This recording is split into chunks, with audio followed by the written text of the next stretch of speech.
दोस्तों, अक्सर लोग अपनी शुगर की रिपोर्ट को देखकर ना थोड़ा कंफ्यूज हो जाते हैं। तो होता क्या है कि आपने फास्टिंग या फिर खाना खाने के बाद वाला टेस्ट कराया और वो आपका नॉर्मल आ गया, लेकिन डॉक्टर आपको फिर भी कहते हैं कि आप एक बार HbA1c टेस्ट ज़रूर करवाना। अब लोग ये ज़रूर सोचते हैं कि जब शुगर नॉर्मली दिख रही है तो फिर इस महंगे टेस्ट की क्या ज़रूरत है। सो दोस्तों, आज हम इसी HbA1c टेस्ट को बिल्कुल ही सिंपल लैंग्वेज में समझेंगे। हम देखेंगे कि ये नॉर्मल शुगर टेस्ट से अलग क्यों है और आपकी इस रिपोर्ट का असली मतलब क्या होता है।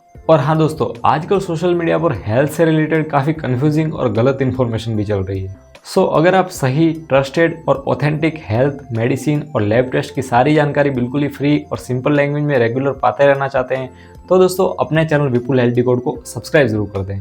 तो चलिए अब अपन सीधा शुरू करते हैं। सबसे पहले अपन ये समझते हैं कि ये टेस्ट आखिर क्यों कराया जाता है। तो देखिए दोस्तों, जो हम रोजाना फास्टिंग या फिर खाना खाने के बाद वाला शुगर टेस्ट करते हैं वो सिर्फ उस एक पल की जानकारी होती है, जैसे कि एक सेल्फी के जैसे। अगर आपने कल परहेज कर दिया तो आज की रिपोर्ट तो अच्छी आपकी आ जाएगी।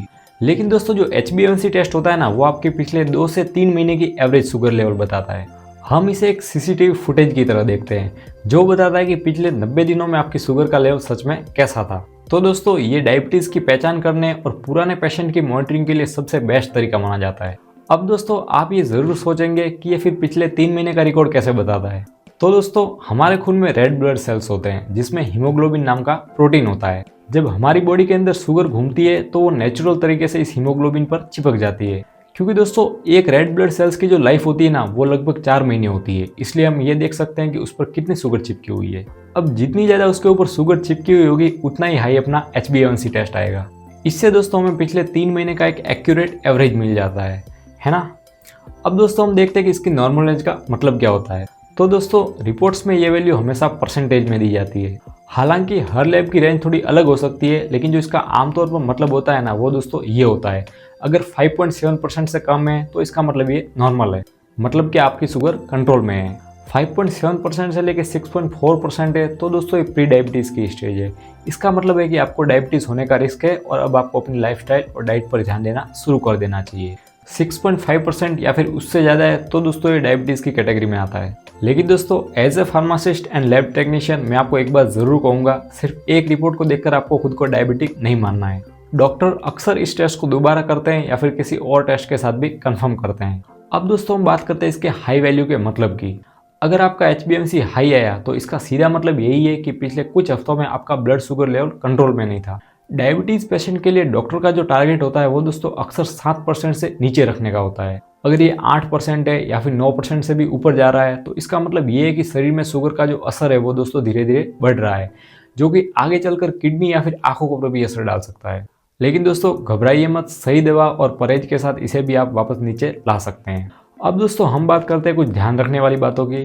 तो यहाँ पर दोस्तों कुछ लोग गलतियाँ ज़रूर करते हैं। कुछ ऐसी कंडीशंस भी है जहाँ पर HbA1c की जो रिपोर्ट है वो थोड़ी सी भी ऊपर नीचे भी हो सकती है। जैसे अगर किसी को खून की कमी है या फिर किसी ने हाल में ब्लड चढ़वाया है या फिर मान लो कोई प्रेगनेंसी का दौरान है, ठीक है ना, इन सब केसेस में रिपोर्ट्स थोड़ी भी ऊपर नीचे भी हो सकती है।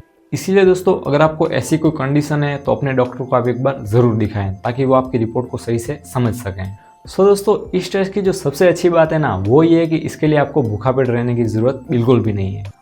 आप दिन में कभी भी इस टेस्ट को करवा सकते हैं और आपने टेस्ट से पहले क्या खाया था उससे रिपोर्ट पर आपको कोई फर्क नहीं पड़ता। एंड दोस्तों, मेरा एक सजेशन ये है कि अगर आपकी उम्र 35 या 40 साल से ऊपर है तो दोस्तों साल में एक बार आपका HbA1c टेस्ट आप एक बार ज़रूर करवाएं, क्योंकि दोस्तों ये बीमारियों की शुरुआत में पकड़ने का सबसे असरदार तरीका है। तो दोस्तों, एक बात हमेशा याद रखिए, लैब रिपोर्ट सिर्फ दोस्तों एक इशारा होती है। अगर रिपोर्ट हाई आई है तो दोस्तों बिना टेंशन लिए अपने डॉक्टर से आपको एक बार ज़रूर मिलना चाहिए। मेडिकल साइंस में आज के टाइम में ऑलमोस्ट हर चीज़ का सॉल्यूशन मौजूद है, बस ज़रूरत यह है कि आप सही समय पर आपको सही जानकारी हो। और हाँ दोस्तों, आपने पिछली बार अपना शुगर टेस्ट कब करवाया था, या फिर आपकी रिपोर्ट में कोई ऐसी वैल्यू है जो आपको कंफ्यूज कर रही है, तो दोस्तों मुझे एक बार कमेंट में आप ज़रूर बताना। मैं कोशिश करूँगा किसी वीडियो में उस टॉपिक को भी कवर करने की। और हाँ दोस्तों, हेल्थ से जुड़ी ऐसी ही सही और सिंपल जानकारी के लिए चैनल को सब्सक्राइब जरूर कर दें। और एक इम्पॉर्टेंट बात दोस्तों, अगर आप अपने घर के बच्चों के लिए सही कप सिरप चुनने में कंफ्यूज हैं तो दोस्तों एक बार आप मेरा पिछला वीडियो ज़रूर देखिएगा, जिसके अंदर मैंने बच्चों की कप सिरप को लेकर सारी जानकारी बिल्कुल ही सिंपल लैंग्वेज में समझाई हुई है, जिसका लिंक मैंने डिस्क्रिप्शन में और एंड स्क्रीन कार्ड पर भी दिया हुआ है।